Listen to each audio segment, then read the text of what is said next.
why I've had Black Hole Sun stuck in my head for a week straight, but I have. That being said, welcome back, friends, to episode 3 of Open Opinions. I definitely hope all of you are having yourself a wonderful, wonderful afternoon or day or night or whatever time it is that you guys are listening to this right now. I am going to start this, I think, the best way that I really know how, and it's not just jumping directly into like actually talking. I'm going to get some nice weed ASMR going for those listening to the actual MP3 audio version. So I've been working pretty hard this week on actually getting this onto Spotify and onto iTunes, just to make sure that those that don't actually maybe have good enough internet or don't have access to video all the time at their job or something can actually also have like a long form version and an MP3 just version of my voice. So to those that are listening on the camera version, cheers, here's a bong hit. To those that are listening on the audio version, here's an ASMR bong hit for you. We're getting nice and melty today with the thick-ass glass strain central piece. So these matrix pieces, I think there's like 150 or so that are actually still available on thick-ass glass. I do believe all the beakers actually are sold out. So if you want to get a bong with my face on it, this is meta as fuck, by the way. I'm smoking a bong with my face on it out of a fucking bong. This isn't a bong. A hemp wick holder with my face on it as well. But cheers, guys. Let's go ahead and get ourselves a big ol' rip to get this started the best way possible.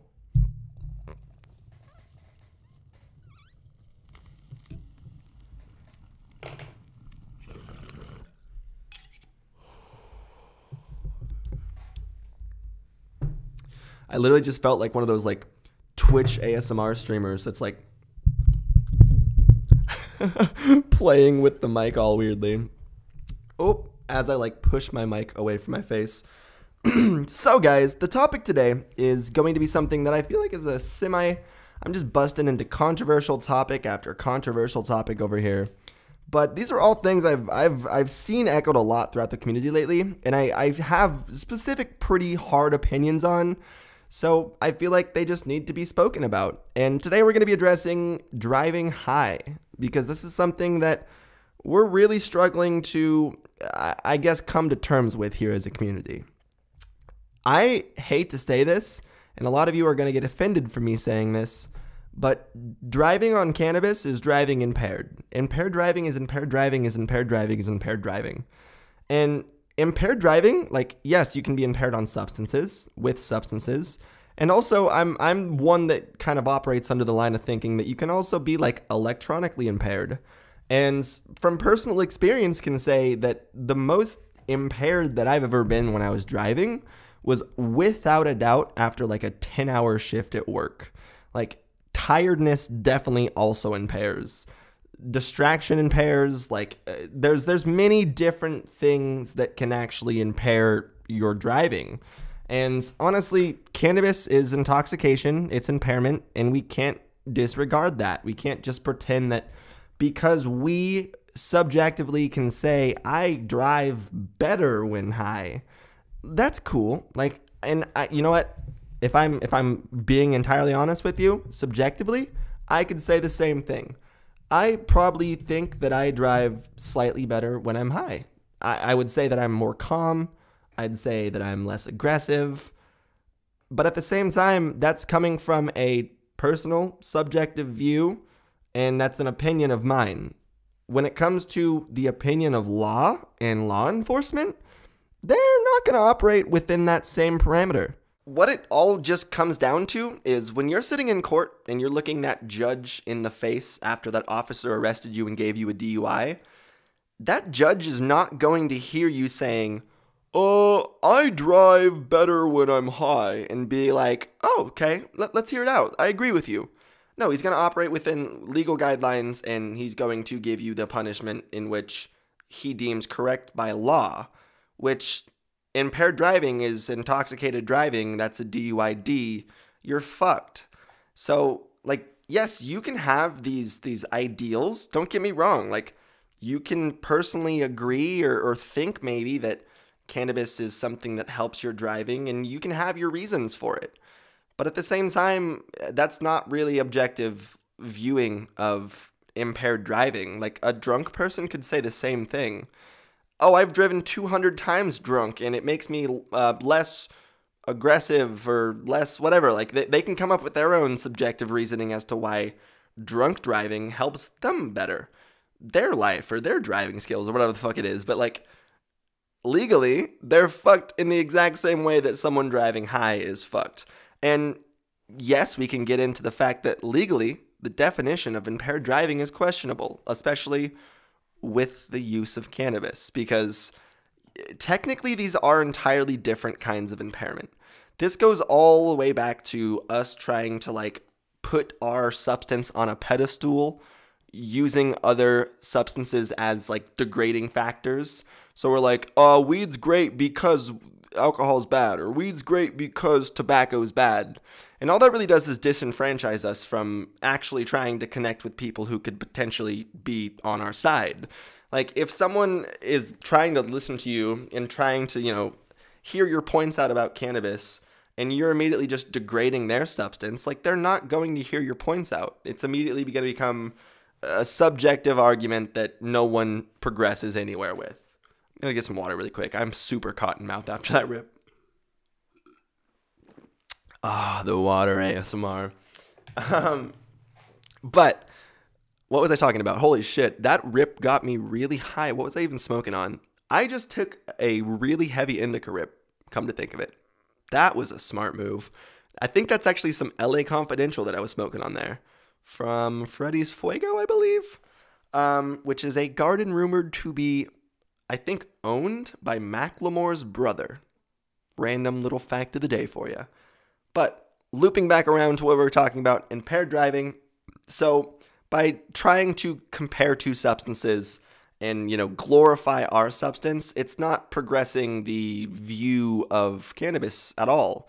Like, we need to, I've said 1,000 times, more objectively look at this substance, and this is one of the cases that needs to be applied to. I genuinely think that, yes, by law, legally, the impairment, if we are going to go there and make the comparison that's made 1,000 times, like I said, we shouldn't compare substances. But this is a very common arguing point in the cannabis community right now. So it's a contention point that I want to kind of touch on. If we are going to apples try to compare the impairment of alcohol and the impairment of cannabis, they're not the same. It's like trying to compare apples to bread more than apples to apples. Like, it's not even in a category of fruit, because the impairment that is given to us by cannabis, the effect that is felt by us from cannabis is so subjective. Whereas realistically, alcohol it's a pretty scientific thing because it's been studied enough legally. Yet again, this goes all the way back into a prohibition state with cannabis. But we know that if you take 2 shots and you're X weight, you're going to be at or very close to X BAC, blood alcohol count. And we don't really have that same comparison for cannabis. And honestly, I don't know if there can be one, because I'm pretty confident to say the impairment felt by most with alcohol is across the board pretty much the same.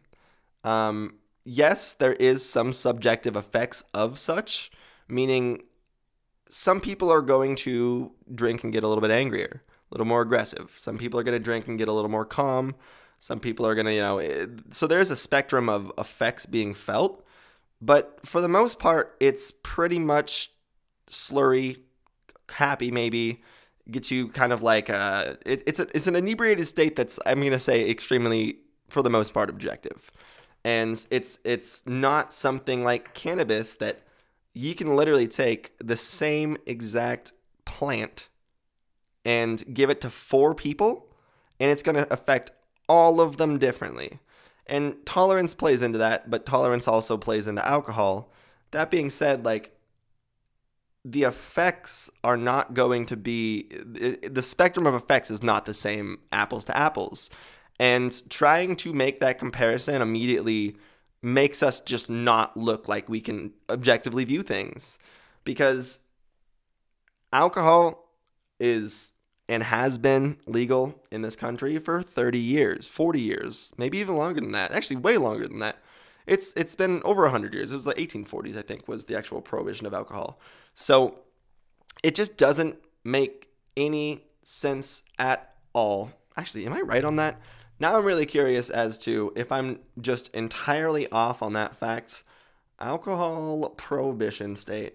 Alcohol prohibition USA date. 1930s. Okay, so it's like 80 years. Okay. That makes a little more sense. I said 40 years and I was like, that makes it like the 60s. That's not right. Like they were doing some wild shit in the 60s, 70s. So it says national prohibition of alcohol didn't begin until the 1920s. So assumably it was probably around the 30s that it was, because I think prohibition was about 10 years. That alcohol was actually illegal in this country and then made legal again. So it's been something that that makes it fucking 80 years now has been able to be studied and has been in-depth studied and has been consumed and has just been, I guess, objectified, if that makes sense. Like, we know its effects and we know what we're getting when we consume it for the most part. Whereas cannabis is not the same thing. That's why it's looked at so much more through the lens of a drug. Like, a lot of people will view cannabis as this, either heinous, like, crazy thing, or they just have views about weed that until they try it, they're not correct about most of the time. Like, I definitely thought the effects that I felt the first time I smoked weed were still going to be stronger than they were. Like, I got high as fuck the first time that I smoked weed ever, but I can't really say that the effects were, like, more than I really was bargaining for or, like, expecting. Like, I thought shit was going to go crazy. I thought I had been, like, propagandized. Like, I literally feel like I thought that, like, I was going to fucking lose my mind after I smoked this devil's lettuce. So it's one of those things that, like, cannabis is still in a prohibition era. And by trying to apples to bananas to fucking oranges compare it, like, we're doing us a disservice. And unfortunately, legally, right now, in 2018, in a legal state, in my opinion, if you get arrested for weed, you're fucking up. More than likely, you're doing something dumb. And, like, yeah, you can sit there and argue, oh, the law is bullshit, man. Fuck the law. Fuck the cops. Fuck all this. Fuck the man. But, like, the man will still put you in a cage. The man will still ruin your life. The man does not give a fuck about your opinions. So, like, we can have opinions, but just understand that, like, there's a line in which opinions start to have legitimate weight, legal repercussions. And like I said, it's really dumb to do something that's going to get you or other people hurt or in trouble, like driving impaired. And yes, like I said, like, if we're trying to get my stoner opinion on this, and also, like, yes, my legitimate opinion, I don't think driving impaired by cannabis is near as harmful or as dangerous as driving impaired by many other things. I think by using this when you're driving, that's way worse than driving high, personally. Like, using a phone or using, a fucking... there's many things that distract you. Even eating while driving is not very safe, in my opinion.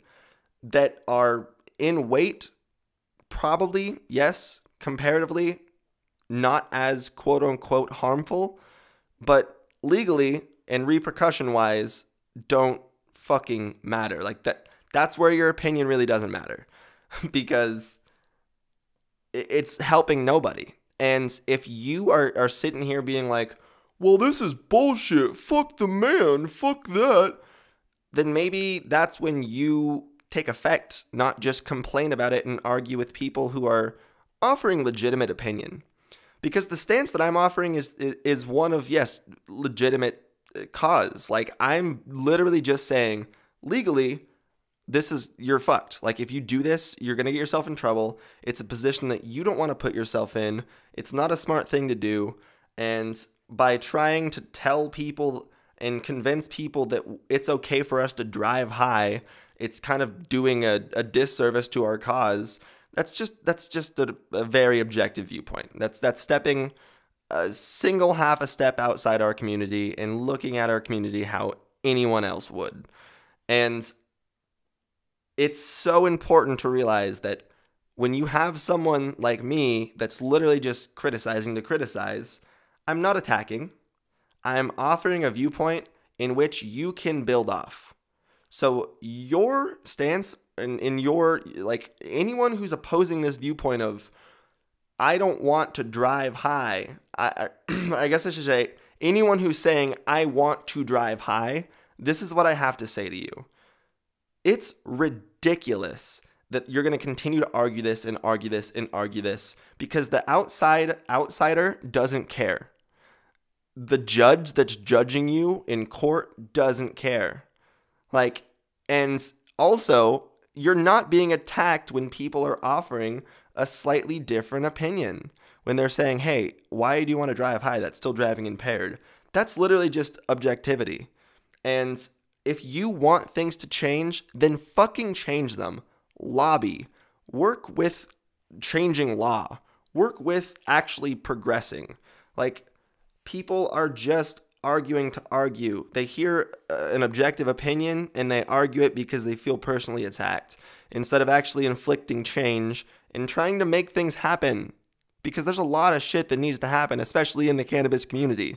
We are not fucking done with this legal fight. So it's just such a crazy, and I've said the word 1,000 times, but it's such a crazy disservice to people that not only have been fighting the cannabis cause and have been working to inflict change and legalization, but it's also a huge disservice to anyone who's not yet actually accessing legal weed and incapable of accessing legal weed. Because I said accessing weird, accessing.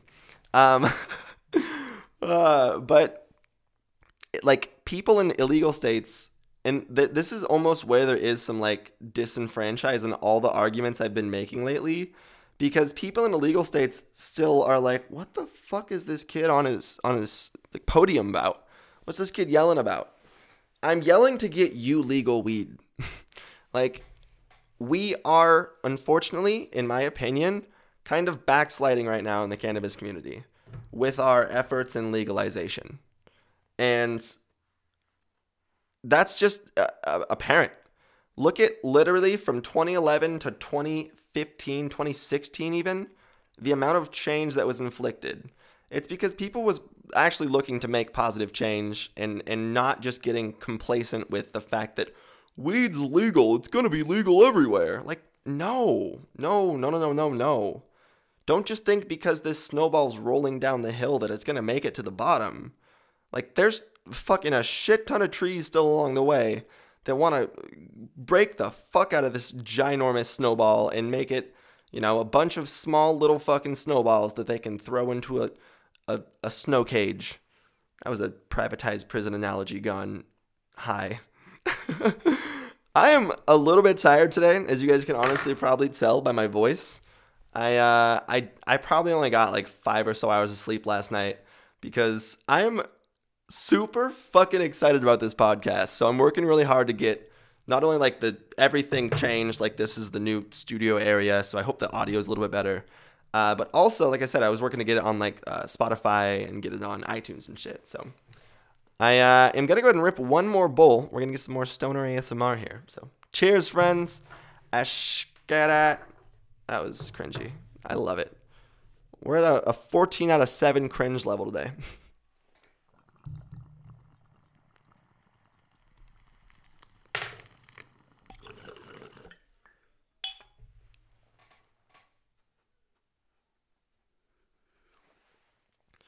Okay, so I was trying to think. This is one of the ones that I quickly started up on Instagram Live and got a couple of topic suggestions for.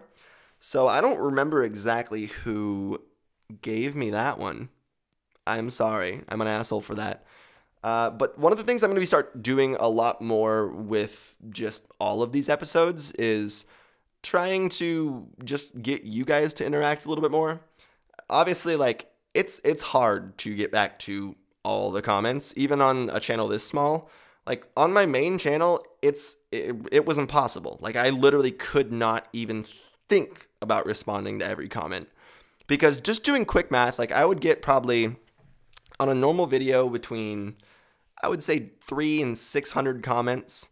And normally I would probably also, since I had like 500 or 600 videos, probably get about another 300 to 500 comments on those videos just from like people watching them, like legacy views. So if I'm literally sitting on 600 comments in any given day, and it takes me probably 30 seconds to a minute to respond to all of them, 600 minutes is 10 hours. So that's literally 10 hours I can't spend creating. I can't spend talking to a fucking camera. I can't do anything other than respond to comments. So it's not that I don't want to respond to literally all of your comments, and understand that I see all of them all the time. I always have. Like I try to like all of them. I try to heart them whenever I can, and I see everything everyone posts all the time. Like the facade that YouTubers, no matter their size, I'm sorry, don't see their comments is bullshit. Even YouTubers that I think, in my opinion, display the facade, oh, I don't look at my comments, that probably means they look at their comments 5 times more than an average person. Like, I don't think it's possible to create something and not see how people interact with it. Like, and I think that's extremely healthy. I think it's actually, if anything, it's unhealthy to think that things that you create are not going to be accepted every which way. Like, I know some of the opinions I have are not going to be felt or echoed by other people. That's why I'm saying them. So to expect to not get blowback, or to get angry when you get blowback, or even to call it blowback is ridiculous. It's literally people that have a different mindset, that are allowed to have a different mindset, that are going to speak their view, and that's how you further your view. So it's literally just this crazy cycle of people screaming in the comments like, oh, fuck this, and me being like, why? And then just like not getting a response. So I think that like negative responses are, in my opinion, a literal, like, it's not meant. So it's like a literal technique or a tactic to get you to respond, because people online understand that YouTubers don't like negative criticism. And it's this weird, fucked up human like reaction. And I've heard so many YouTubers echo this exact sentiment, that it doesn't matter if you had 100 comments that were saying, hey, you're doing great, you're doing phenomenal things, you're killing it, we love you, you know, fucking Team 420, let's get it, like whatever the fuck comments say. Like you read those and you don't get me wrong and say I don't take those to heart, because I 100% do. But it's almost like those are kind of hard to respond to and not look like an egotistical prick. Like someone being like, hey, you're doing fucking phenomenal. Like I'm going to be like, thank you. But at the same time, like it's almost kind of like self-grandizing. So I think that it's your weird natural human reaction to comment to people that say things that are against the grain, I guess we'll say, or that will, you know, trigger a reaction in you. I hate that the word trigger is being used in like a social justice sense, because it really detracts from the mental health use of the word. That's an entirely different topic though. But yeah, I think it's a lot of the time a human reaction is to go against, you know, the random grain and try to like, you know, be a little bit different to stand out and to, you know, get attention. And it's literally, it's true, because you can see it time and time and time and time and time and time again. And unfortunately, the YouTube algorithm is so fucked, because those are the comments that it puts at top. Like, most people don't realize I can comment on fucking 40 or 50 comments on a video, and they'll literally go directly to the bottom. So like the people that get the notifications because they commented back, like I get that interaction. I love that. But like YouTube specifically hides the interaction. And then like, I don't know how they do it, but they totally fucking do it. And maybe this is me with my tinfoil stoner YouTube hat sitting here in the corner. But 150,000% I think that there is some kind of fucking random algorithmic thing that specifically puts hateful comments at the top. I think my camera just turned off, so really quickly, I gotta turn that value back on. All right, so I think we're live again. I think we're good. Can you guys also totally remind me to not hit a super heavy indica right before I start a podcast next time? Like, I know you weren't here and you weren't able to like take the fucking bong out of my hand, but note to self, I guess, that I need a sticky note on, like, directly on my pop filter that just says no indicas before talking for an hour. I'm not kidding. The reason I say this is because I've mostly been rambling for probably a solid 3 to 5 minutes, trying to mentally find the point that I was like trying to make, and I was getting farther from the point than trying to make it. So we lost a little bit of ground. What I was trying to make, I think my original point on, was that I'm going to be doing a little bit more audience interaction. So if you guys ever have like a question or anything to ask, please ask it down there in the comments. And that's going to be what I'm pulling just like everything from. So I've said this 1,000 times, 100,000 times, and I hope you guys have heard me say this. I feel like for some reason I usually don't say this on like videos or in... It's usually just like in small streams, but Strain Central is not just me. It never has been just me. And what I mean by that is like, I am simply, I guess if you want to call it the face or the head, the person who makes the videos of this Strain Central community. And that's a fucking incredibly crazy, super lucky, ridiculous position that I'm so thankful for to be in every day. And what you have to understand is I'm literally not anything special. I'm not anything that's not... I'm actually really weird, to be just entirely straightforward. I'm like an ADD fucking weird kid who likes to talk to himself. Like my job, if you really break it down to like its core, is I am someone who talks to most of the time himself and or a camera for a living. And like, yeah, there is audience interaction. Don't get me wrong. Oh, that was totally a point I was trying to make a long time ago. Live streams are my favorite shit for interaction because instead of fucking trying to sit there and type, I also type like an old person. I'm like a single finger typer. Not really, but that's how I feel all the time. I think I'm probably like a 60 word per minute typer. So it's not a quick process when I'm sitting there responding to like hundreds of comments. Like if that's the case and I want to respond to hundreds and hundreds and hundreds and hundreds of comments, it's going to be way easier to do on a live stream because I can like actually live interact with people and like actually live talk and think things out and all that shit. So there's definitely there's times and places for live streams and live interaction, and I think that's it's making actually building a community much easier.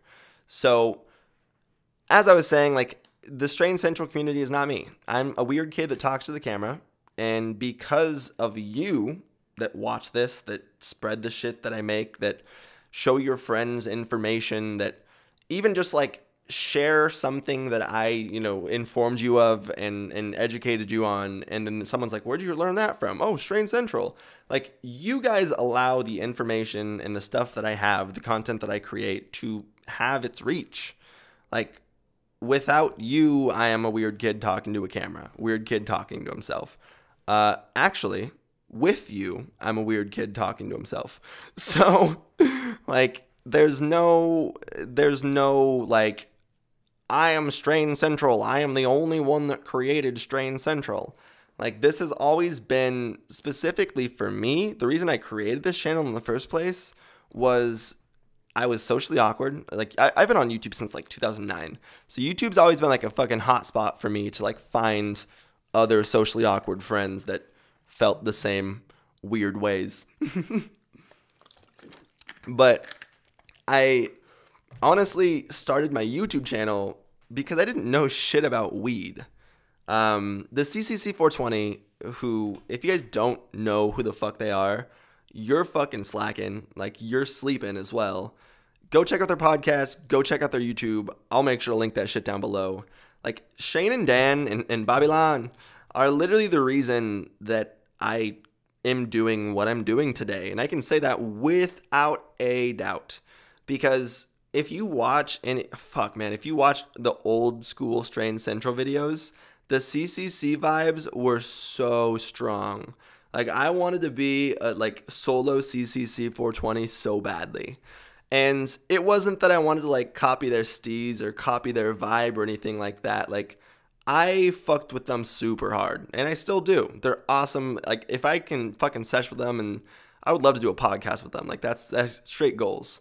But, like, I wanted to specifically learn about weed. And in 2010, 2011, like, back in those fucking times, 2012, even 2013, like, there was not much online about weed. Like, there's forums, and I'm not the kind of person with my ADD that can sit there and comb through fucking forums and forums and forums and forums all the time, unless there's a specific purpose or an intent.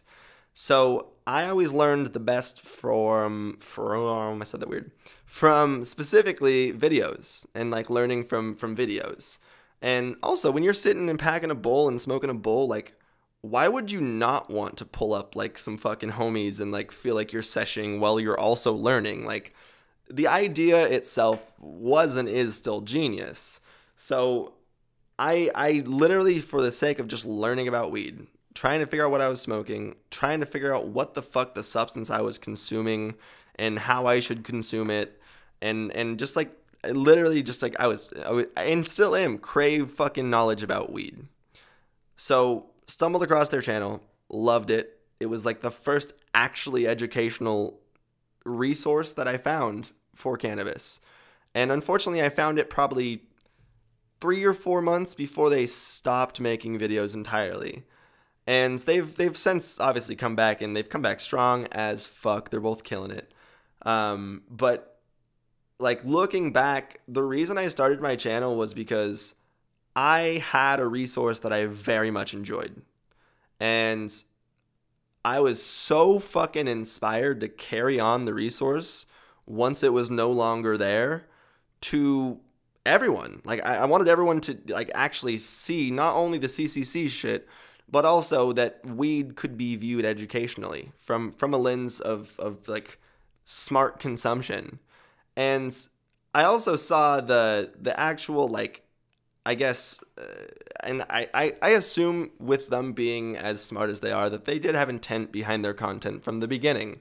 And it was normalization and actually educating consumers, and especially because, like, kids that are trying to learn about weed are usually pretty fucking young, and they don't know shit. Like, I've heard them say on their podcast before that they, like, at 16 or 17, I think, sometime in high school, they were, like, sitting in a parking lot, and they ended up getting, like, pulled up on because they were smoking on, like, Christmas Eve or some shit by a cop. And I'm pretty sure Shane actually got arrested. So I think that was one of those, like, I always honestly saw the CCC as, like, big brothers. Like, big brothers that were like, yo, like, smoke your weed, but, like, don't be a dumbass about it. Like, be careful. Like, hey, at least know what you're smoking. Like, don't smoke the shit. Like, don't be smoking fucking garbage. Like, I always felt like they were just not only an educational resource, but also just kind of like a figure of, like, hey, use your shit smart. And that was something that I always very, very, very much respected with them. So when they stopped doing it, like I said, like, I wanted to carry on that format. And a lot of my early videos are very CCC inspired. I think I'm actually in the process right now of getting specifically the strain reviews all actually uploaded to Vimeo. So I'll specifically start with some of the older ones just so you can see, like, the orange poison one. It starts with literally, if you just saw the first 30 seconds, you'd be like, is this a CCC video? Man, that fucking Cottonmouth is killer right now. Okay, so looping back around for the 700th time to these comments and you guys interacting and me pulling from comments to actually get topics. The reason I'm mostly doing this is because I can talk a lot, and you guys have always known that. But especially doing solo ones, which I think I'm probably only going to be doing once or twice a week from here on out. I'm definitely going to be getting a lot more guests and doing... I'm thinking the schedule is going to be as follows, like one solo podcast where I get topical with something or a couple of things. One guest podcast, and this is weekly, with either a Skype guest or someone that comes to the studio and does a podcast. And then one kind of like, if you've watched like H3H3, like top of the week, where they kind of just sit down and like watch videos / get topical with shit and like weigh in on their opinions. So that's going to be the 3 podcast a week schedule I'm going to be shooting for. I don't know exactly if there's going to be more or like what the day schedule is going to be like, or if they're going to be live streamed yet. Like that's all kind of up in the air. I'm getting everything kind of figured out. Mostly all kind of hinging on, I'm trying to figure out if I can get another boom quickly. And if I can get another boom, it's going to make the entire process a lot quicker. So that's kind of like my big up in the air right now / possibility of actually making this more of a podcasting studio. I think the thing that I've been kind of tossing up for a long time now is Patreon, mostly because I'm at a point financially where my bills are kind of taken care of. So something like Patreon would literally just allow me to put money. When I say financially, the reason I brought that up, I don't have fucking hundreds, thousands to invest into equipment right now. I am saving like all the time to try to get as much as I can to try to better all of this. But what Patreon will kind of allow for would be like a streamlining of that process. Like I've always struggled to ask my audience for anything other than like to watch my content, and even that I kind of feel like an asshole for. I'm like, watch it if you want. Like I really fucking appreciate it if you watch it, but like that's not my prerogative to tell you to watch my content. So I especially struggle asking for things like, you know, financial help or feeling like I have to like ask for like quote unquote donations. So Patreon, especially when I was not in a great like mental place, was I was like, this is a disservice to everyone. Like I'm not uploading consistent content. I'm not fucking creating anything. Like why would anyone want to pay for this? And also if they did, like I feel like a dickhead for selling that to them. So now being at a place of like not only wanting to create, but actually consistently creating, I feel like Patreon will just allow like streamlining of shit getting bigger quickly. I have like 5 or 6 things right now on my holy shit, I need this so bad list.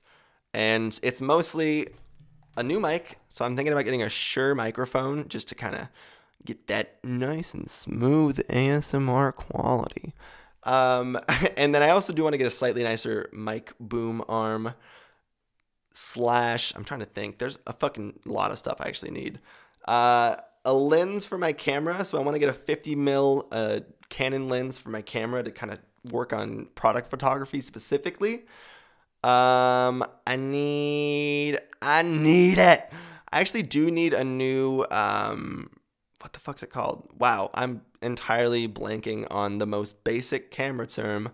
I'm a photographer. A tripod. I need a new tripod because I fucking broke one of the legs off my old tripod. And my Gorilla Pod's falling apart. Our fucking pets' heads are falling off over here, guys. So I'm actually not kidding when I say I'm I'm looking around like seeing several things that are actually like this. We've got shit held up with duct tape, but guess what? That duct tape is working fucking phenomenally right now. So I think a Patreon is something over the next like few weeks I will be pulling the trigger on. And I feel like that, looking at it from like a outside kind of scope, by the end of the year, with some extra help from you guys, I could have shit like really, really, really poppin'. So I want to be able to create content like quickly and consistently. And I'm not saying that like, oh, I want to make content and it's taking me long times and I hate making it. Like, no. I love spending, 6 hours exporting a podcast because my computer's like steaming as it's doing it. Because that's like from the days when I literally was like sitting in my bed depressed, hating everything, to what I deemed my best days, which is a facade as is. But like the fucking, I almost missed the grind. I missed the sitting there being so hungry to eat that you're just fucking like foaming at the mouth. Like, and that's what it is. Like there's not enough hours in the day for me to do everything I want to do right now. And it's not a chase for shitty things. It's literally a chase for content and education and getting people to understand that this is a substance that we use every day that is really good, like to a lot of us, and can do a lot of positive to a lot of people who probably don't also use it. But it can be something that can, if you are not exerting your personal responsibilities or existing in reality, it's something that can be harmful. And it's something that can fuck your life up. Like, people can fuck their life up smoking weed. Understand that. That a lot of people are going to be like, no, it's the person. Okay, yeah, it's the person, but they also did choose to use a substance. And if they're representing a substance and they're using it and they're engaging in the culture of the substance, that's what society is going to view that substance as.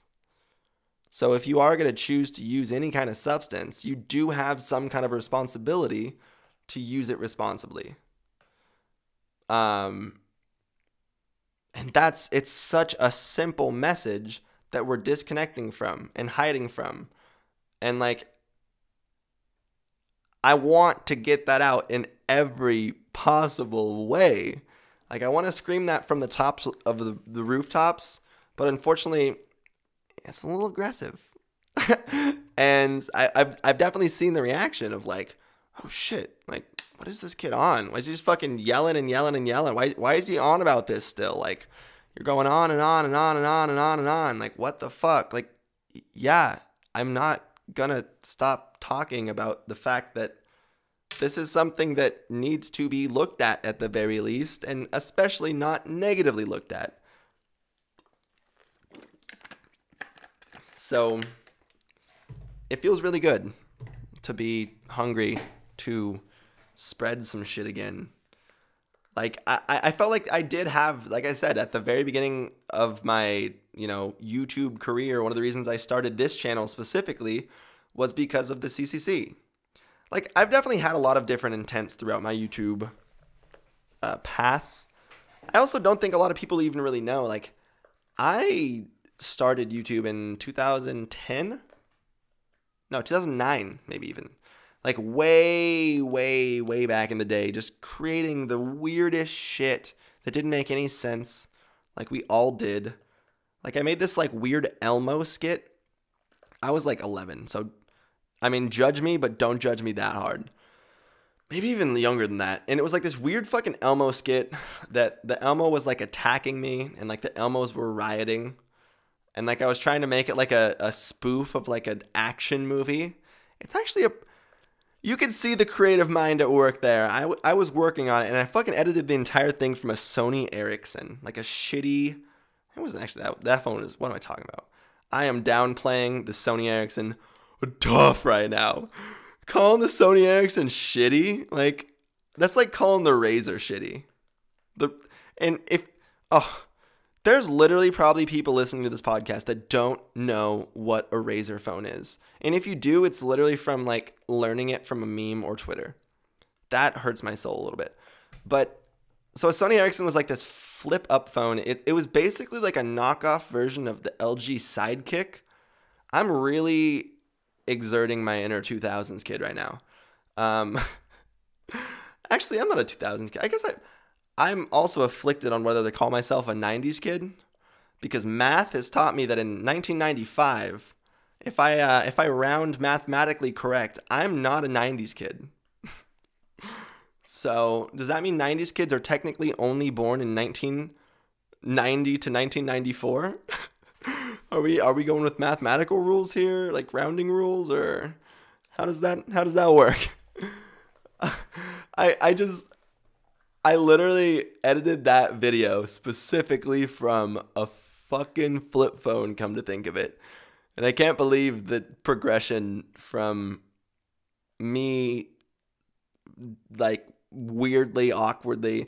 I don't know why me looking back at myself as, like, I mean, I still do today. But anytime I view myself from, like, a childhood lens, I'm immediately weird or awkward. Like, I'm sitting weirdly. I'm sitting awkwardly. I was probably sitting there entirely normally, but in my head, I'm just like sprawled out all fucking super weirdly, like laying upside down or something because I thought it was like the cool posture.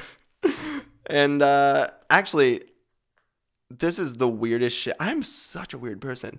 So in like... probably it was right around that time. I was actually probably laying in it while I was doing it. I had a raft in my room for like a solid year just because it was comfy as fuck. So like my room was pretty small. I had like a bed and a dresser, like a desk, like pretty basic childhood room. And there was a perfect amount of room for an inflatable raft, I realized at one point. And I don't know why my parents allowed it, but they definitely allowed me to just fucking pump up a raft and leave it in the middle of my room. So I literally had like it was a pretty small raft. Like it was more of like a floaty. It wasn't a float. I'm underplaying the fact that I had a child's version of a whitewater raft that sat in my room for at least a year, and honestly probably took up 75% of my floor space. Well, I was sitting in my raft editing my video on my shitty Sony Ericsson, and that's the direct like difference from me probably still awkwardly sitting on my couch or in this chair right here editing on my 2014 MacBook. It's a cool progression, but it's almost like, I don't know. I'm trying to think of the sentiment that I'm trying to attach to this. It's something that has progressed very slowly, but also at the same time way quicker and bigger than I would have ever have even kind of expected. Because the intent that I had when I was laying in my raft making the fucking video, I wasn't like, oh, this is going to get this is gonna get 10K views. This is gonna get fucking 5,700 likes. Like it's gonna be a banger. Like I wasn't like, oh, this is gonna hit those AdSense fucking doll hairs tough. I was like, dude, like 2 or 3 people might watch something that I make, and they might like laugh at it and like it and enjoy it. And like, I guess back then I didn't realize that at the same time 2 people will also probably be like, yo, fuck you, you fucking bitch. You're a dumbass. Why do you like Elmo in your fucking raft? But that's something that you kind of have to come to, like, I don't know, terms with. if you want to be a creator. And I've said this before, but I don't think I've actually like recorded this saying. I don't think I've recorded this sentiment. If you want to be a YouTuber, and I get that question all the time, how do I do what you do? The first thing, and I think it's the most important thing that a lot of YouTubers for some reason don't bring up. I don't know if this is like an inside secret that you're not supposed to say, but be genuine. Be real. Be honest. Make stuff that you would watch, and most importantly, make content that if no one watches, you're okay with. Like, YouTube for me has always been a creative outlet. It's been something that I get anxious if I don't create. I get more and more anxious. I get like perpetually more anxious if I'm not making something. And it really genuinely doesn't matter to me if my, podcast gets 10 views or fucking 40, 50, 60,000. Like, it doesn't matter what my numbers are that week. I think my lowest podcast right now is probably like, I actually genuinely don't know. Like, I have no, come to think of it, I have no fucking clue how many views either of the podcasts I've made so far have. Like, I've looked at the comments, I've looked at the interaction, but I can't genuinely tell you. Probably somewhere in the couple, like at least 2 people watched them, right?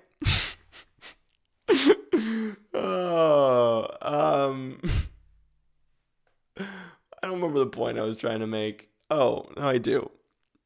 What really matters is if you're doing this for non-selfish intents, and I say that and kind of laugh at that because I'm actually honestly doing this, if I'm being 100% honest and looking at that statement kind of objectively, for the most selfish possible reasons. Like, I'm looking to do this to make myself less anxious.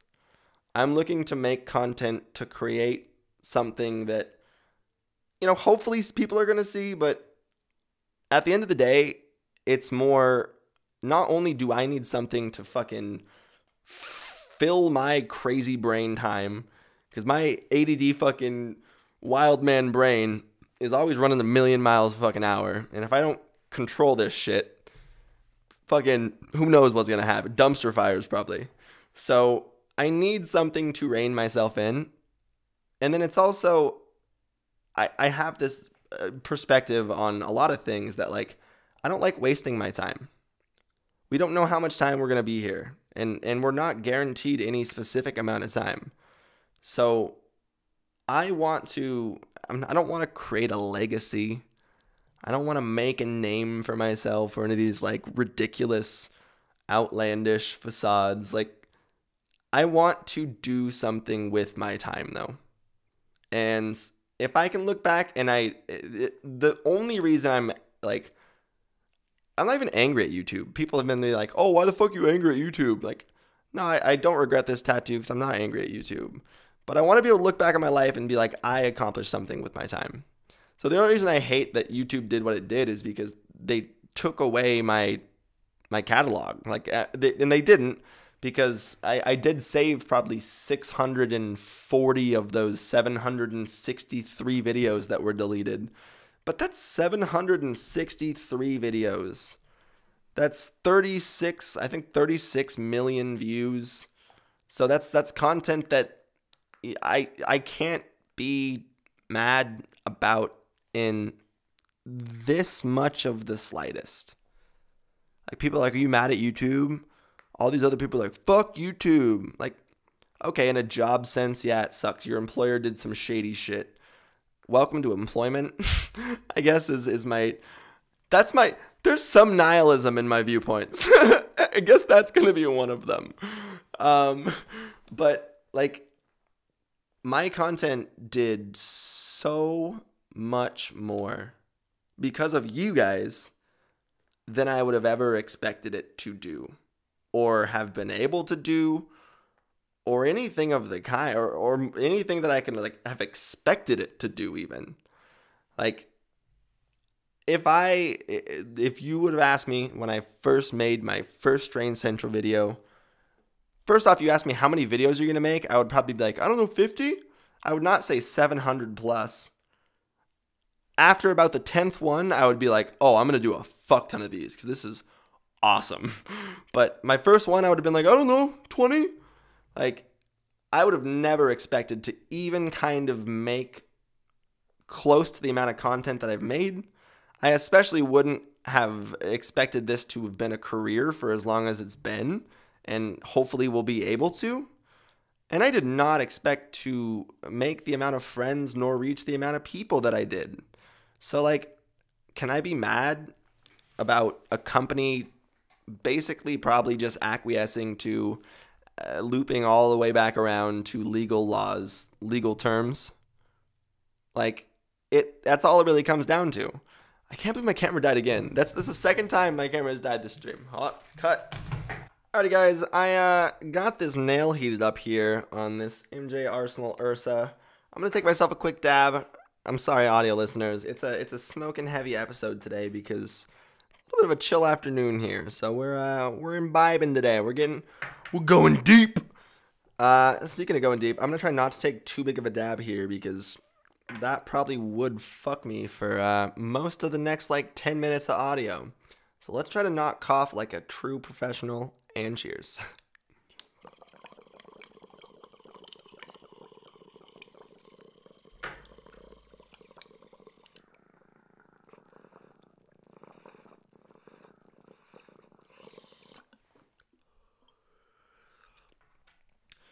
You gotta love a perfect temp dab. Oh my gosh, this wax tastes like lemons and limes. It tastes like I'm standing in a field of freshly picked limes, wearing a suit of earthy lemons. What I'm trying to say is this weed is weed. These snozberries taste like snozberries, which is a sus statement, but onward and wayward. A little bit of a Theo Von inspiration there. So as I was saying before my camera so rudely interrupted me, was that YouTube is something that I will have zero hard feelings about or towards ever. And you're probably honestly also watching this podcast on YouTube right now. So I guess this is like the Keemstar route of, this is not I don't own this channel. I guess Kristen technically probably owns this channel, if you're looking at it from a guideline sense. But I will continue to keep operating on specifically this platform because honestly, when I created my YouTube, it was in a time that cannabis was not as normalized as it is today. Like, I don't want to say that I had a part in normalizing weed, but I do want to say I had a super small part in the time and the period in which my content was being viewed. Because it was honestly taboo. Like, it was something that when I started creating my content, I didn't know if it was going to affect my entire life. Like, it was also when I was like looking into college and like doing school and stuff. So I didn't know if I was going to like potentially have a useless degree because I was blacklisted from fucking everything because I smoked weed on the internet a few times. Like, I didn't know the repercussions of what I was creating were going to be. And at the same time, I didn't expect to really have a platform. Like, I think expecting to have a platform while consuming very publicly federally illegal substance is a little bit of a privileged stance. Like, no, I don't expect to ever have a consistent platform. I expect to be shut down, as this substance and this community has been for a long time. And like, expecting to have a platform is just, it's ignorant and it's not realistic. It's like a very I can't even think of the word. It's fucking, you're not thinking. It's a view of not thinking. Like, because would the people in 2000, even fucking 2005 probably, there was at least probably 1,000 people that got put in jail for life for growing weed. Like, would they expect to have a platform to publicly smoke a federally illegal substance on? No.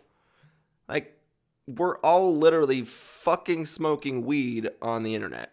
And it is in itself a protest. And some protests get shut down.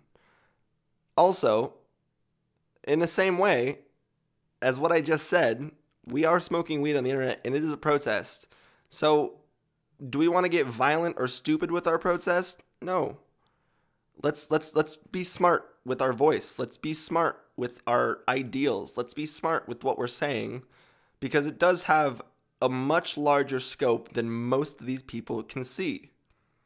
So jumping into an industry or a field like the cannabis industry and expecting that you're going to have not only a platform, but that you're not going to have opposing views consistently thrown at you, and that you're not going to have people question your intent, and that you're not going to have people who potentially their entire life and livelihood are either on the line or like based around the plant question and you know, try to mentor / guide you. It's just, it's selfish. It's sightless and it's selfish. And like, I don't want to call any social media influencer out and cause drama, you know, it sucks, because by literally having a view that's opposing, it disenfranchises and it makes people not want to listen. And actually, in this day and age, it makes people not like you. Like, I literally have a fuck ton of enemies because they don't have the same views as me. They don't know who I am. They don't know what I'm about. They've listened to a either fucking 60-second post, or they've read 3 single posts about me as a human and decided that my views were so different that they couldn't deal with it. I can't even. Like, and that's super sad. We're not willing to, it's all this positioning thing. We're not willing to connect with people on any kind of a level anymore. Like, we can't discuss opinions. We can't discuss topics. We can't discuss progression on a neutral level that's not weighted with a bunch of insult or personal, like, guilt, personal bias, personal attack. Like, it's just, it's so ridiculous. And by having a stance like this, which is like, I don't want to say the adult stance, but it is the taken a single second to have a single thought about stance. It's just, it's always looked at negatively. And it's looked at as so many people over the past few weeks have said something or reached out and been like, you know, like, you're being really negative. You're being really, really negative. You're not spreading the positive vibes anymore. Which I understand that, like, in the scope of things that I should have said and the things that I've addressed in the past, like, 3 weeks, there was probably 1 or 2 of the things that I could have said with a little bit less passion. But unfortunately, passion comes off as aggression. Passion is not aggression. Like, I'm very passionate about weed. Because I'm passionate about weed, that doesn't mean that I'm right about everything. But it also doesn't mean that I, like, am not going to state my opinions and try to change what I know and try to learn more. Because we should all be constantly chasing knowledge. And by just assuming that you are the fucking be-all, end-all, know-it-all, perfect fucking voice on everything, that's so ridiculous. Like, no, I'm wrong on probably, I'm only 23, so I can say from a percentage basis, I'm probably wrong on like a solid 50% of shit that I've been taught or been, I've learned. And personally, on the 50% of shit I don't know about, I don't talk about it. Not only do I not talk about it, I'm very willing to openly say when I don't know something, I don't know. And I actually am willing to try to learn about whatever the fuck it is. And on the same regard, I want to, if I have an opinion that someone deems wrong, learn why they deem it wrong. Because that, for me, I'm if it's a factual opinion, going to be pretty rooted in the fact that, it has scientific basis and has like theory behind it, and it's probably not incorrect. But I also want to know how to defend it better. I want to know how to defend that position better. So I'm sure as shit going to listen to what this person thinks I'm incorrect about. And honestly, there's a good chance that they have a couple of good points.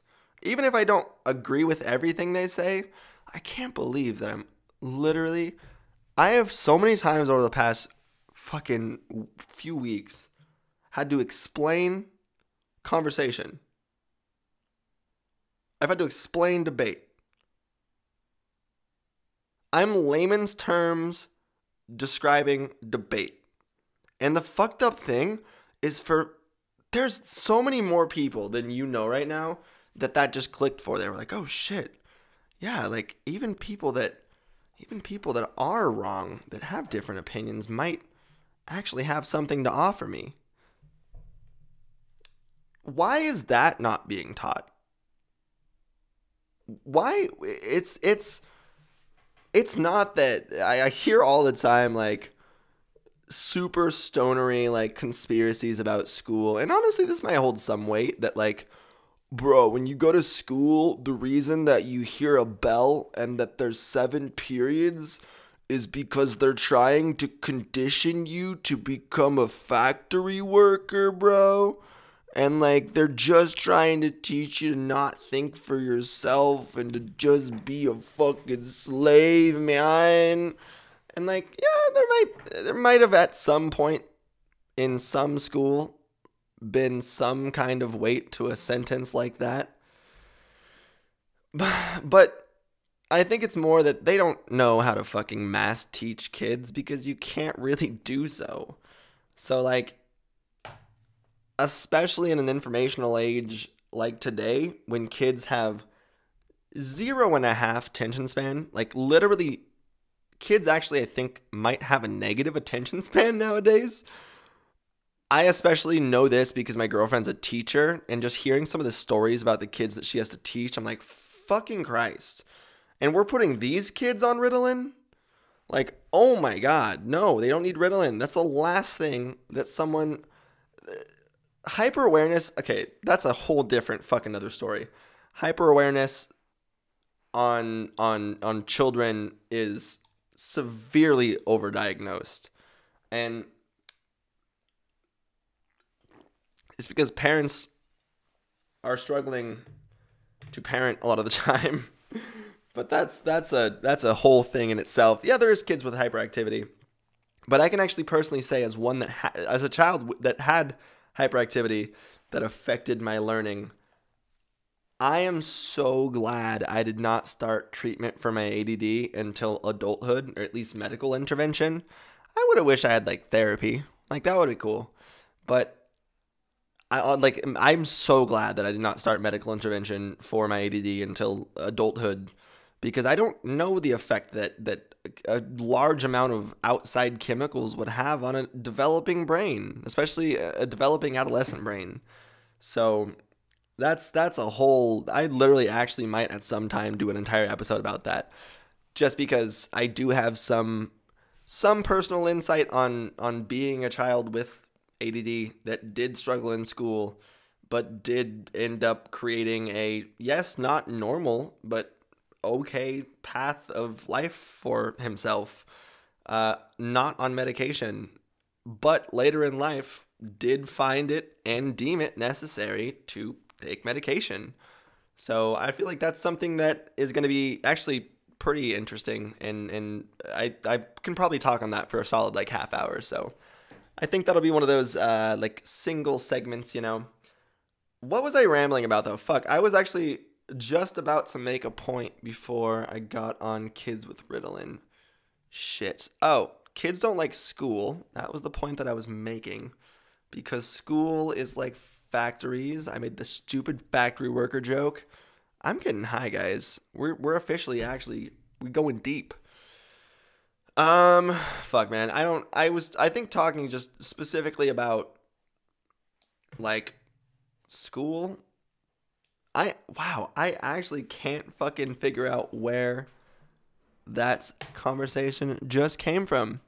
So I will move on to the fact that I will be taking, like I said earlier, a lot more suggestions specifically through your guys' suggestions, a lot more comments. And we'll be giving you like shouts out unless you specifically say not to, but it's a public comment, so that would actually kind of just be hilarious. Oh, goddamn, am I an asshole for doing that? Like, if someone says specifically in a public comment not to put it in a video, and I guess they still said not to put it in a video. They didn't say, like, don't show this. Okay, no, I would still totally be an asshole. So, if you don't want it in the video, say I don't want it in the video, and it actually won't be in the video. So don't just say that as a joke and then get angry when it doesn't end up in the video. But the one I had today, I literally for like 40 minutes veered so far. I steered this car so far down this fucking windy road. I had one specific suggestion from an Instagram live today talking about the laws in cannabis, the cannabis laws in Washington state compared to other states. Just because I've been someone that's traveled and kind of worked with a lot of companies and different things like coalitions in different states. And honestly, I can with pretty absolute confidence say Washington has, in my opinion, one of the shittiest cannabis systems, and it's just everything about it from the very beginning was severely flawed. Starting with the fact that we in the state of Washington, when it comes to overall regulation, don't divide cannabis and liquor regulation. So we have a LCB, which is the Liquor and Cannabis Control Board. And what that basically does is, from, you know, kind of an objective view on this, creates this weird dynamic where you have people who have been regulating liquor for, you know, fucking forever. And, like, don't get me wrong, medical cannabis was legalized in Washington state in 2003. So it's kind of been something that's been operating, I wouldn't say even under the table, pretty openly for like the past 15 years. And I can actually also with absolute certainty say the medical cannabis system, in my opinion, was much, much, much more of a quality system, as it, in quality kind of control and stuff, relied on the patients and relied a lot more on you as a person, meaning you could get shitty weed when it was unregulated. You could get moldy, garbage, you know, crap weed. But at the same fucking time, after judging the Dope Cup a month ago, you can get moldy, shitty, garbage weed that you legally paid $40 for someone to tell you that it certified passed a lab test, but they didn't test for the correct mycotoxin or a basic mold like botrytis or bud rot.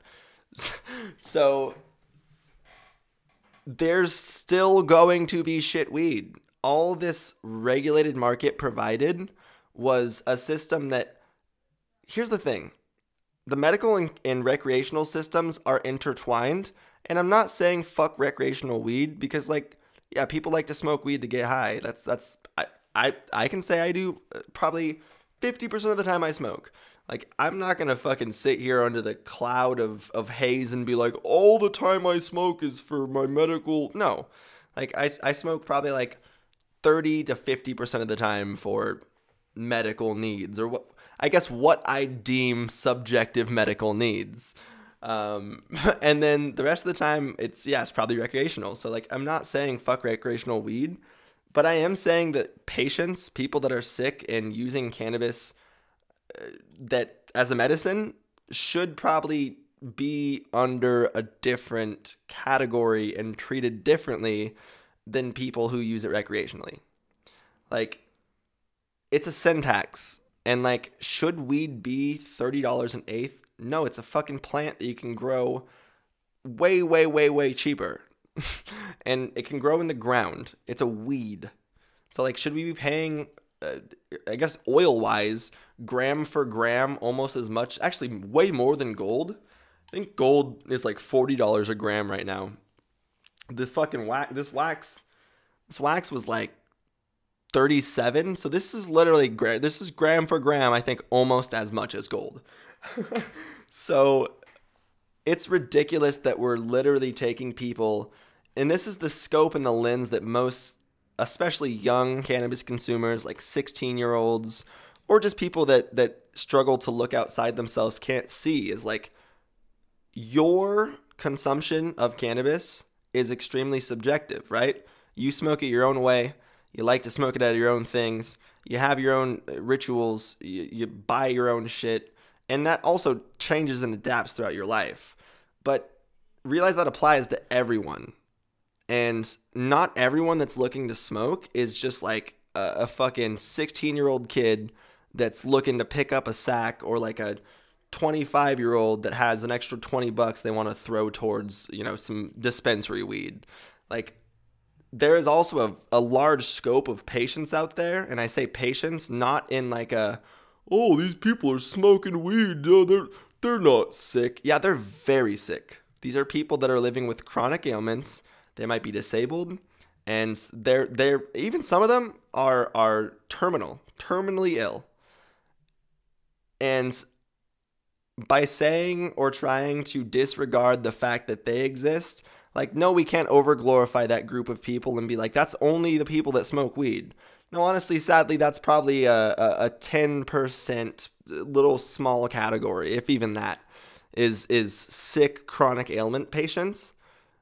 But because that's a small 10% minority, does not mean that's not a specific minority that needs to be focused on, like all of society. Like, it's not like we're like, oh, that's a minority, let's cast them aside. Like, no, what the fuck? No.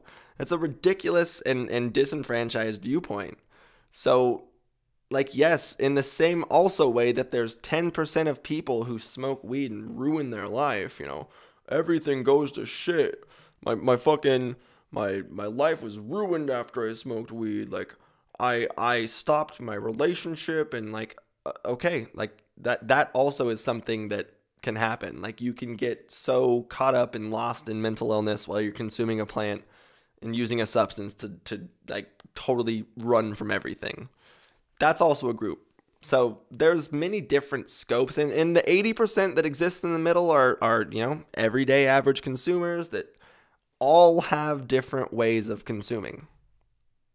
So the 10% medical patients in the state of Washington just get lumped into that 100% group. They don't see people as any different. They don't see that scope. They don't care about the scope.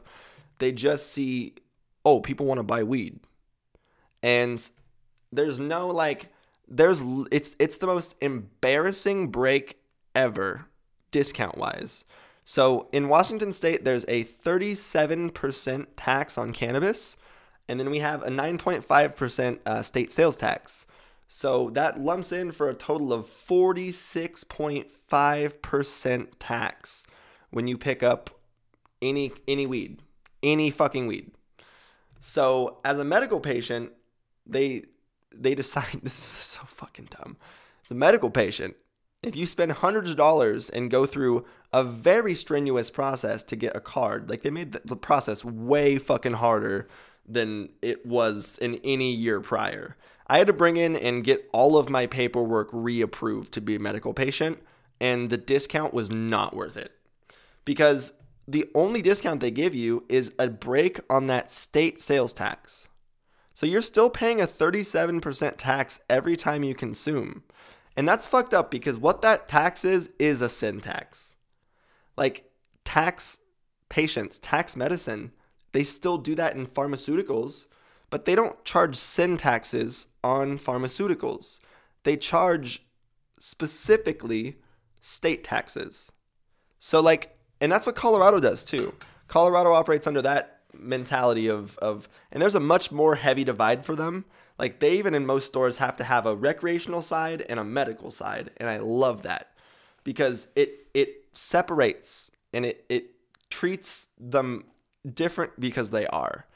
And it's especially like, so Colorado, I think it's like, theirs is the one I always struggle with.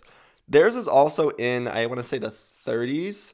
I want to say it's a 12% state tax. So it's a pretty high state tax. And then a 20% cannabis tax or something like that. It's somewhere around there numbers wise. And they, when you actually get a medical card, you don't have to pay the cannabis tax. So you don't pay the excise tax. You don't pay the sin tax. You just pay the state sales tax on the substance that you're purchasing in the state. That's why states legalize things. So Washington State having a liquor and cannabis control board being run by people that have for the past 60 years been in charge and been developing biases about cannabis were literally handed on a silver platter full rights and full access to legalize cannabis. What in whose fucking mind? Literally, who had the thought? You know what sounds like a good idea? Let's give the people that have been stereotyping, have been basically paying for anti-weed campaigns, paying for these anti-fucking, literally like propaganda PSAs for the past 60 years. Let's give them control of legal weed. Like, alcohol and people that regulate alcohol for the literal entire existence of cannabis prohibition have been trying to keep cannabis illegal because they feel, and it's such a ridiculous view that's not really true, they feel that cannabis use cuts into their profit margins. And in states that have legalized weed, that's literally proven not to be true. Like, just because someone buys weed doesn't mean they're gonna not buy beer. If you actually if you fucking sell weed for super cheap, like if someone has $20, right? And that's all the money they have for the entire week to get lit. They're probably going to spend $10 on weed and $10 on beer. They're more than likely not going to be like, I'm going to get one or the other. Like, it's more than likely that if they are consumers of both substances, they're going to dabble in both. If you're prone to just smoking, you're probably going to just smoke. If you're prone to just drinking, you're probably going to just drink. But if you enjoy both substances, it's ridiculous to think that if someone had only $20 to spend, they wouldn't divide it. So by Washington State legalizing and increasing prices for weed, it's not only pushing shit back to the streets, but it is actually decreasing their sale on alcohol. Because when you fucking walk into a dispensary and the cheapest pre-roll you can buy is like $8 after tax, like that's fucked. I have one pre-roll to smoke now and $12 to spend on other shit. Like, I haven't even fucking, that's also my food budget. So like it's ridiculous. It's not a viable means to regulate because they're not seeing, like I was talking about earlier, the people that are on disability and don't have $40 to spend on an eighth. And the funny thing is, like, realistically, looking at it from a fully objective standpoint again, I personally would say the person on disability that's using, cannabis to either ease their chronic pain and make their life substantially better and is living a life of only being able to, live off of government assistance because of whatever reason it is, deserves weed just a little bit more than the person that is able to make whatever they want of their life, because they do have a normal life and they do have, maybe a little bit of pain here and there, and they do have some like traumas in their life and shit, but they just want to go to the store and pick up some recreational weed. Like, I'm not trying to say recreational weed should not exist. Everyone should have legal access to weed. We shouldn't charge sick and disabled people the same amount as an able-bodied person, though, for that plant. And if we do, we should fucking sell weed for substantially less than we do. Like, we don't need to be charging $300 an ounce for a plant that grows in the ground. Oh, my goodness. Okay, so it's official. My camera definitely has a 30-minute auto timer turn-off function dealio in it, because that's like the fourth time, actually. Well, I would say it's official to say that I'm pretty confident after the third 30-minute segment in a row. I don't know why I didn't know this before, that my camera totally turns off after 30 minutes. So I hopefully will figure out how to actually change that, because that's a little bit annoying. But nonetheless, we are back, and honestly, I think pretty much about over my Washington State rant. I'm trying to think where else I was going to go with that. I just can 100% say, in my opinion, the state that's doing it best is probably Colorado right now. California is following suit pretty well. I don't know. I'm going to give California a year to really see exactly how shit panned out. But Washington State, it was a rushed system from the very start. That the reason that we had to sell weed for these excessive prices at the beginning was because we didn't license enough producers and then pushed the starting date quicker than we should have. Like, I think it was going to be like a fucking September legalization date. Pushed it back to June just to make the people happy, and like entirely didn't look at things realistically into the fact that like the reason they probably made it so late is because they wanted the, summer harvest, and they wanted all the fucking weed that would have been grown in the 3 months that the producers would have had to grow the weed. So when they first legalized recreational weed in Washington, they literally were selling eighths for $50 an eighth. And what they did, since it was this LCB board, was take a fully functional medical system that's been here, like I said, since 2003. Actually, I want to honestly say 2003 was a revision. I want to say it was actually legalized in Washington in 1998. I want to say that was the first medical marijuana bill, and the revision was in 2003.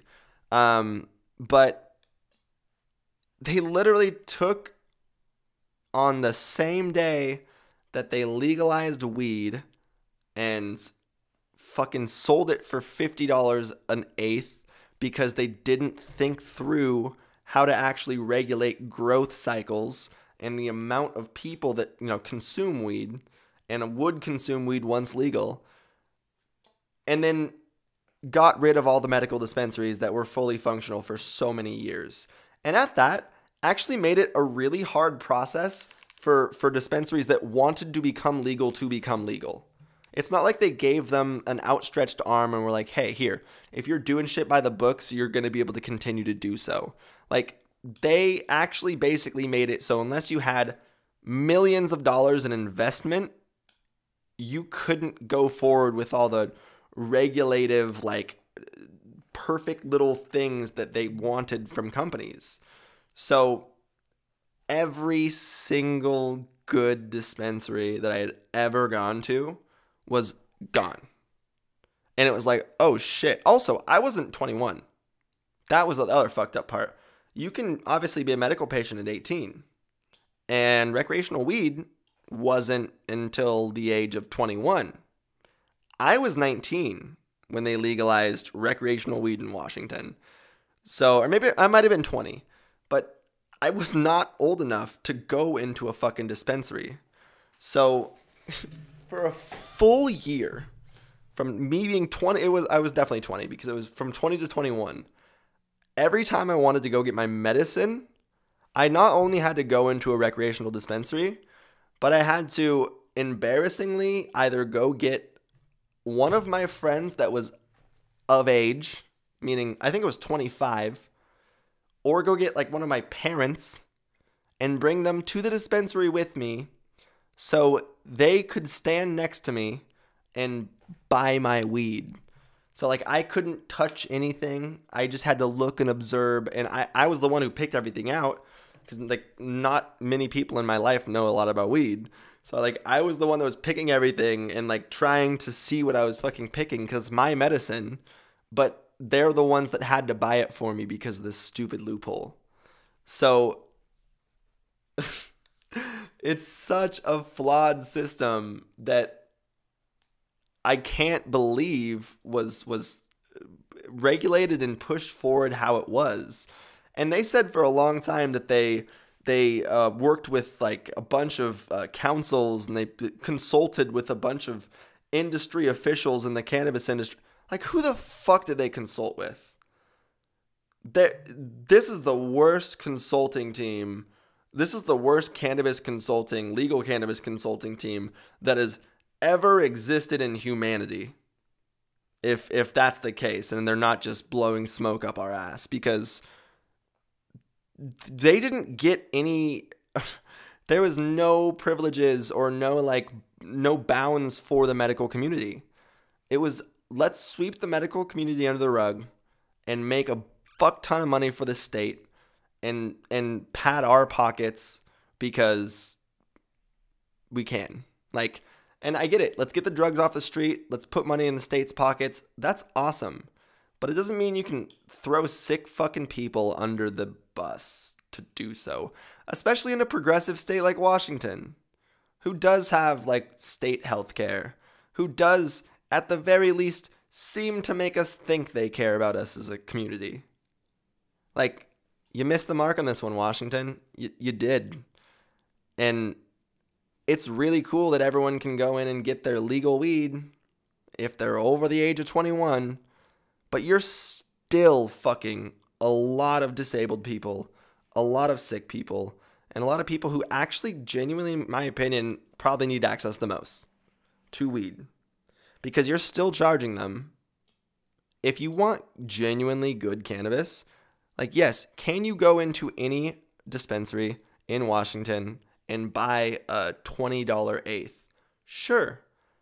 It's literally just going to look like swag brick shitweed, though. It's boof. Straight boof pack. Like, it's really, really, really bad. I actually think I bought a $12 eighth the other day.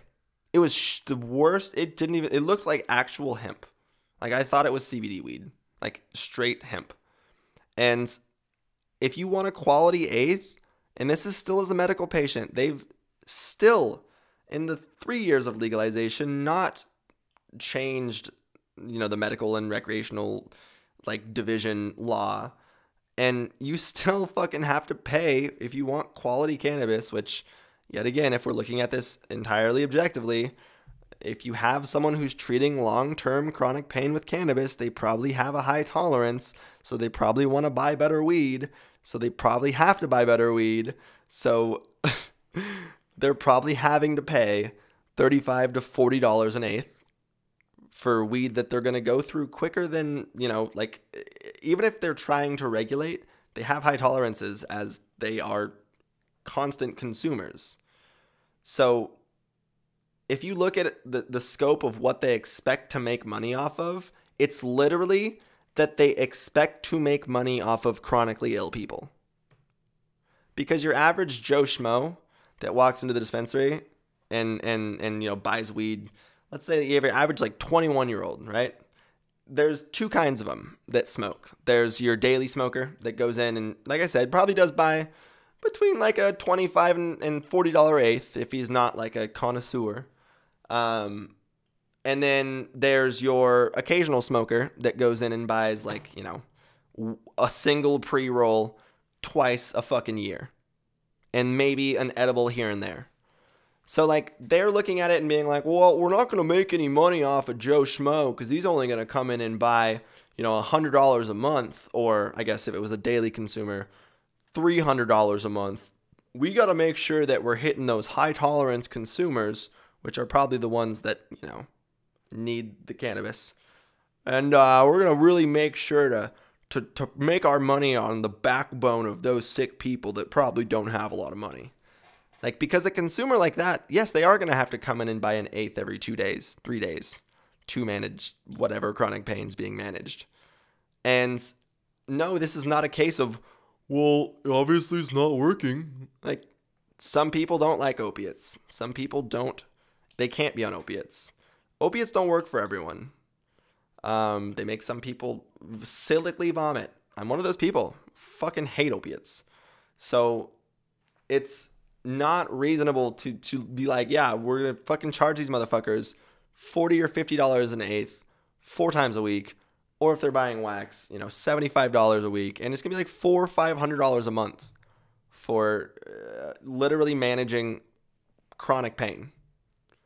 And it's ridiculous, because if they didn't put this huge excise tax on us, and if they did slightly tweak the prices, so you could come in as a heavy consumer, as a like medical consumers, you can't just game the system here. Like I said, you have to go through this really long process now of like actually being approved and actually having either chronic pain or being terminally ill. So by not changing the system to reflect that and making it so the people that literally have these cards, they're not gaming the system. They're not walking into a fucking Skype doctor and being like, I have a cough. Can I please get a medical marijuana card? Or I had one anxious thought one time. Can I please have my weed? Like, these are people that you've made it hard, and you've made them specifically prove that they're sick enough to use a substance. Why are they not getting any kind of benefit from it? Like, why are they not getting any kind of positive gain? Why are they being looped into the exact same person who didn't really care if weed was legalized, but now is like, oh, it's cool, weed's legal? Like, that should not be treated the same. So Colorado's doing it right. Oregon's doing it right. I think Mass is doing it, from what I can tell, right. Shout out to my massholes out there. Oh, I miss the East Coast a lot, man. I have a lot of friends over there. Shouts out to, actually, I got my silent sippy lighter right now. Shouts out to Shasha, Slowa, all my motherfucking East Coast friends. I'm going to stop naming names because I'm going to miss someone and just feel awful about it. I've already missed like 5 people that I already feel bad about not naming. Jenny. Like all of my specifically Hempfest, LOL. I'm pretty East Coast for that one. Freedom Rally, I meant to say. They call it Hempfest over there because it's the only real East Coast event. But that was this last week, so they are all fresh on the minds. That being said, guys, I think I'm gonna wrap it here. I've been rambling for a really long time now. It's been like, I think, pretty close to 2 hours. So we didn't quite hit our first 2-hour podcast yet. Holy shit, this says it's like almost 2 gigs of footage though. So my potato of a MacBook tonight will be struggling. Be like a hamster on a fucking hamster wheel that just ate. That was an analogy that was going nowhere quickly. Airball! Alrighty, guys. Oh, no. This is totally a heavy indica. You know what? I'm going to go ahead and save my girlfriend from getting home to a very stone Josh and go with like a little bit more of a hybrid. Just because... Okay, random. I'm going to go on one more tangent. Let's see if we can hit the 2-hour mark. Not really, though. Have you guys ever had the thought, and this might just be, I've heard this echoed from a lot of people that have ADD actually, that sativas don't make you any kind of anxious at all?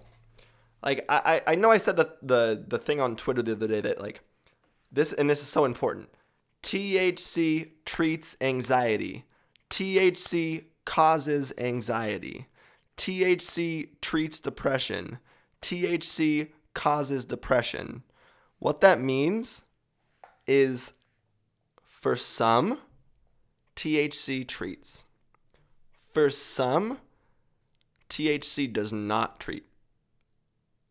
That's if we want to loop a literal hour and a half all the way back around to the beginning. That's going to that subjective use thing. It's the reason, and honestly, we can apply that to alcohol too. Like, it's emotional, usual just exaggeration. It's going to exaggerate the state of emotions in which you're feeling when you consume whatever intoxicant you consume. And that is when you change the literal chemistry of your brain, when you alter the chemistry of your brain, that's kind of prone to happen. Oh, there was also totally a point. This is just going to be me getting out all the points that I totally wanted to make within the past, 2 hours and forgot to. But the other thing I really wanted to state, and this is so important, I'm actually kind of frustrated to do this early. So, psychoactivity. That's a word that we really need to focus on, because I've seen a lot of people using it extremely wrong lately. So all psychoactivity means is brain modulation, change in brain chemistry, change in brain function. And that means that THC is first off, psychoactivity does not equal inebriation at all. CBD is psychoactive, is what I'm trying to say. Any cannabinoid / terpene, and even flavonoid, really anything that makes up the chemotype of cannabis, can more than likely give you some kind of what we deem as psychoactive or psychotropic effects or physiotropic effects. But that doesn't mean that psychoactivity equals inebriation. So that's why it's so hard to judge on an objective level this substance, as there's so many different, the chemotype of cannabis, the makeup of cannabis is fucking ridiculous. Really, all we actually know that's been really studied is cannabinoids, kind of terpenes. Literally, we're still finding so many more terpenes all the time. And we kind of poked the bear a little bit with flavonoids.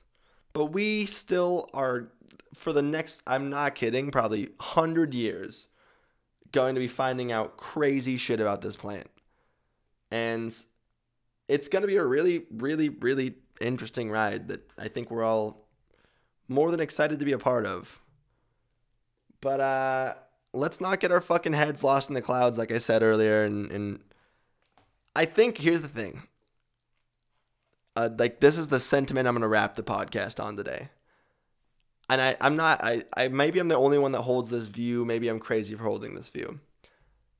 I look at some people who have been using cannabis for, 20 years, and it scares me. What I mean by that is I look at some people who have used this substance for a long time, and they're extremely mentally ill. And I for a long time was like, fuck, that is a state that I could potentially reach. I could be that. And then after time and time again meeting people who have used this substance for way longer, 30, 40, 50 years, and maintained an extremely normal life, have extremely normal thought process and linear thinking and think normally, I quickly realized that it's mental illness, it's mental health. And using this substance in a way in which you're just trying to numb pain or not think or not objectively thinking or looking at things, getting into this fucking ridiculous thinking that this is some kind of miracle substance that if you don't control your use like an adult and like a responsible human, it will not have consequence, extreme consequence, or really shit consequence. You're literally, your head's in the clouds. So every action has a consequence. Every action has effect. And to so ridiculously think that irresponsibly consuming cannabis for long-term amounts of time is not going to have effects, you're literally delusional. Like, actually. So let's look at this objectively. I want to use this plant for hopefully the rest of my life. I want to figure out how to do so and not hurt myself, hurt other people, or hurt the cause itself. Like, we can't just keep using this pretending that it's some kind of miracle plant that causes no harm and heals everything. Because that thought will cause a lot of harm to everything. But I think that's about what I have to wrap on today. I felt like that was a pretty, like, looping around, making sure to cross the finish line point there. I think that might be one of those ones that I quickly clip and throw on Instagram. That might ruffle a couple of feathers, though. Telling people how to use weed because I'm the weed prophet. I'm a fucking weird kid that has opinions. Never would I see myself as a prophet. Unless I'm like prophetically trying to fucking adapt people into the cult of Papa Murphy's. Papa John's dead to us, by the way, guys. Fuck John Shatner. So we got a new papa in the house, and his name's Murphy. You want to take and bake? You want to wake and bake or take and bake? Dude, Papa Murphy's, holy shit. Let's get this sponsorship game going. How PC is Papa Murphy's? You think they're down with weed? I know most of you wake and baked. You want to do now? Take and bake. Papa Murphy's. You got yourself an $8.99 XL NY pizza today. Get yours while it's hot. Have you ever ordered a pizza and been too stoned to answer the door? Well, guess what? With Papa Murphy's, today you can pick up a pizza before you get high, head to your house, get high, and bake the pizza while you're baking yourself. Get your Papa Murphy's today with code STRAINCENTRAL. You can get yourself 2 XLNY 18-inch pizzas for $8.99.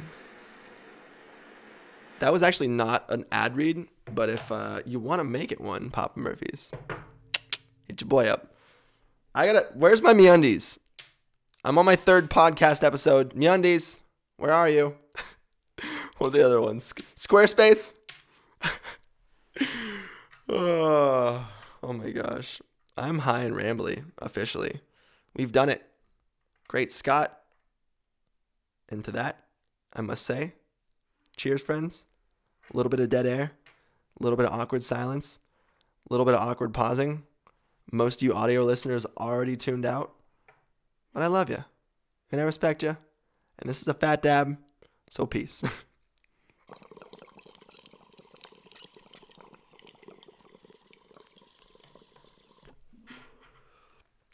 Perfect temp.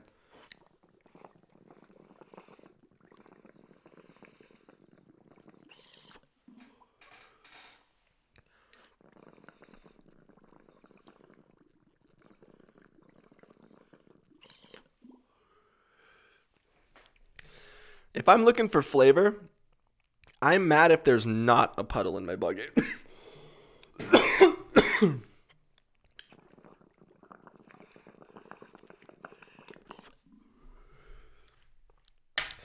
Howdy, guys. Stay positive. Stay medicated. Please be responsible. And more importantly, if you guys are having a shitty one, reach out to your friends. If you don't have anyone to reach out to me. I will always make sure to provide that resource. But peace, guys.